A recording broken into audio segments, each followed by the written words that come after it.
Армысыздар, қадірменді тыңдарман қауым. Сіздердің алдарыңызда Әулиекөл ауданы номер 1 Қазанбасы орта мектебінің 9 сынып оқушысы Жанабай Гүлназым Алтынбекқызы. Тақырыбымыз: орман біздің байлығымыз. Туған жер, ата мекен, отан ана.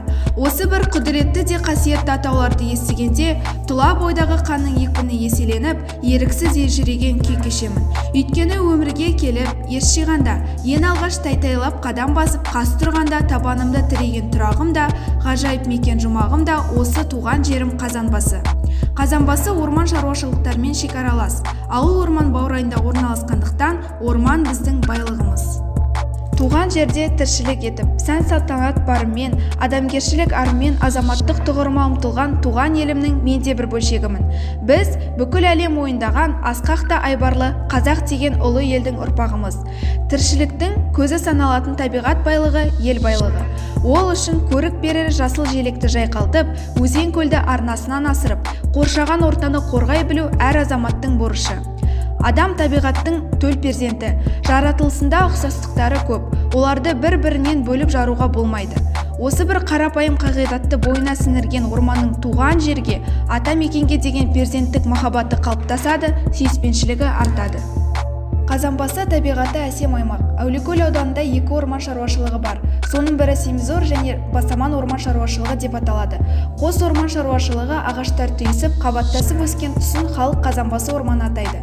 Сүмбіл аққайындар, қарағай, мәңгі жасыл шырша жарысы аспанмен таласа өсіп, жасыл желекке оранған алқапқа өзгеше көрік беріп тұр.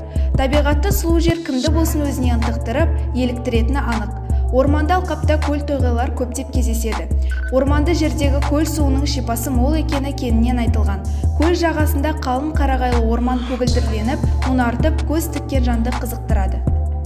Басаман орман шаруашылығы мекемесі 1954 жылы құрылды. Жалпы көлемі 44246 гектар жер. Оның ішінде орманды алқап 13146 гектар. 3 елді мекені, 2 картоны бар. Аймақтағы орман адам қолымен егіліп өсірілген. Тырнақтай тұқымды жинап, сақтап, егіп өсіру үшін бірнеше жыл кетеді. Адам елдің басты байлығы десек, өмір сапасын жақсарту қоршаған ортамен тығыз байланысты. Жасыл желектің әсерінен ауа тазарып, қолайлы микроклимат қалыптасады және шу деңгейі төмендейді.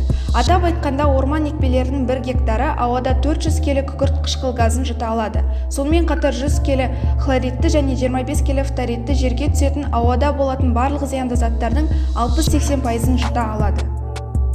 Тілі жоқ демесен, табиғат та тірі ағза сияқты. Бала секілді аялағанды, әлпештегенді ұнатады.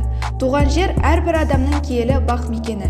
Кім болса да туған жердің торқалы топырағын басып, жұпар ауасын жұтып, кәусар суын қанып ішу арқылы сол елдің, яғни туған жерінің, өскен елінің қадір қасиетін сезініп өседі.